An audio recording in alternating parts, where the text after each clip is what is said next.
Grandstand Bettors here with 32 NFL season previews in 32 days. We are on day 29 and we look at our final division of the year, and that is the NFC West.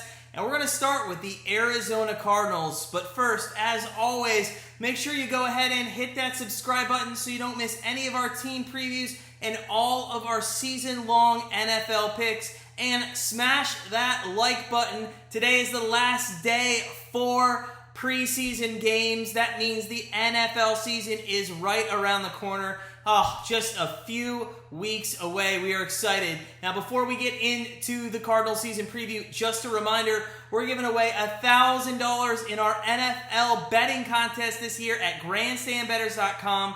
The link is below in the description. Head on over to grandstandbettors.com. Get signed up for that free contest, and you could be taking home $1,000 this NFL season. While you're over at grandstandbettors.com, go ahead and become part of our family and start living that grandstand life.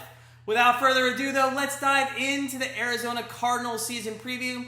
And to do so, let's take a quick recap of 2020. The Arizona Cardinals are heading in the right direction, in all honesty. They won 8 games last season after winning 5 in 2019 and 3 in 2018. Their offense is looking much better now behind Kyler Murray, who is going into his 3rd season in the NFL, and they look stronger last year after signing DeAndre Hopkins from the Houston Texans. Their offense ranks 6th overall in the league in yards per game. Their run ranks 7th behind a combination of Murray's ability to run and running back Chase Edmonds. And they put up 410 points last season, while their defense only gave up 367. Now, normally, when your offense scores more points than your defense gives up, you'd expect to have a winning record. Not the case here. You really never know what you're going to get out of this team. One week, they'd beat a team 30-10. The next week, they'd lose a close game to an average team. Or another week, they'd get destroyed and Murray would throw several interceptions in the game. This team definitely has potential, as we mentioned, the way that their win total keeps going up and up. Sooner rather than later, the Cardinals are going to make the playoffs again, but will it be this year? In the offseason, they tried to help their cause, and they tried to get some big names, and boy, did they land a big fish. They signed the biggest name in free agency this year, J.J. Watt. This was a massive boost to their defense as they ranked bottom half of the league in running defense, and they needed a leader who could keep things under control and stop the snowball effect of giving up big play after big play after big play like they did and were accustomed to last season. He'll most likely be their captain this year, and with returning players like linebacker Chandler Jones and safety Budda Baker, they have a very good basis to build all around a defensive unit this season.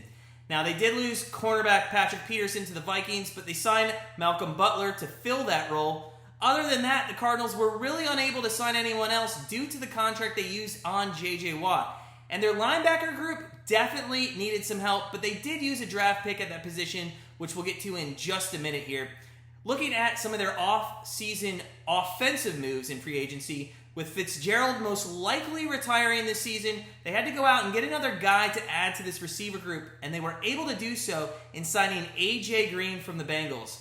This is going to help their passing game tremendously and will take off some of the pressure and focus that was on Hopkins consistently last season by opposing secondaries. Now, the Cardinals also signed running back James Conner from the Steelers since they lost Kenyon Drake to the Raiders, who's also a solid back and should fit in well with Chase Edmonds. The last move we want to highlight before getting into their draft picks and their acquisition are their acquisitions of center Rodney Hudson from the Raiders and guard Brian Winters from the Bills. Now, the Cardinals did a good job this offseason adding more pieces to their offense, which should help them put up a more consistent number across the board, and adding All-Pro J.J. Watt to the defense is on the fringe of having really stepping up and helping this team win more games and maybe getting to that playoff threshold. If we get into their draft picks, the Cardinals selected linebacker Zaven Collins out of Tulsa with the 16th pick in the draft. This guy is a beast. He's clocking in at 6'5", 260, and he's not scared at all to meet running backs head on to make the tackles. Don't let his size fool you, though. This guy can still move as quick as running backs and tight ends. Barring any injuries or major setbacks, this guy's going to be a starter on the team week 1 and provide lots of help to that linebacker unit, which was not strong last year. With their second pick in the draft, the Cardinals selected wide receiver Rondell Moore out of Purdue. He's a very good slot receiver that can beat a lot of corners when he's in man coverage. Remember, they also have Kirk as well as a slot receiver. He kind of reminds us, Moore does, of Robert Woods of the LA Rams. If he does not see the field much at wide receiver position, he'll most likely be their punt and kick returner this year, as he was at Purdue. With their third pick in the draft, the Cardinals selected cornerback Marco Wilson from Florida University. He's probably the last guy out of their draft picks that has a chance to see the field this season, as 4 of their picks were in the 6th and 7th rounds. But the Cardinals are pretty well set at cornerback right now, so this guy's most likely going to end up on the practice squad and be used down the road in future years. Let's dive into their schedule real quick. The Cardinals' 14th hardest schedule in the NFL, and their total jumped to 8.5 this season after being set at 7 last season. We would think some of this has to do with the new acquisitions, especially J.J. Watt. Their divisional matchups this season are not easy, which has been the case now for the past few years. We have them losing to LA twice, but splitting with the Seahawks and 49ers, giving them 2 wins through their division this year.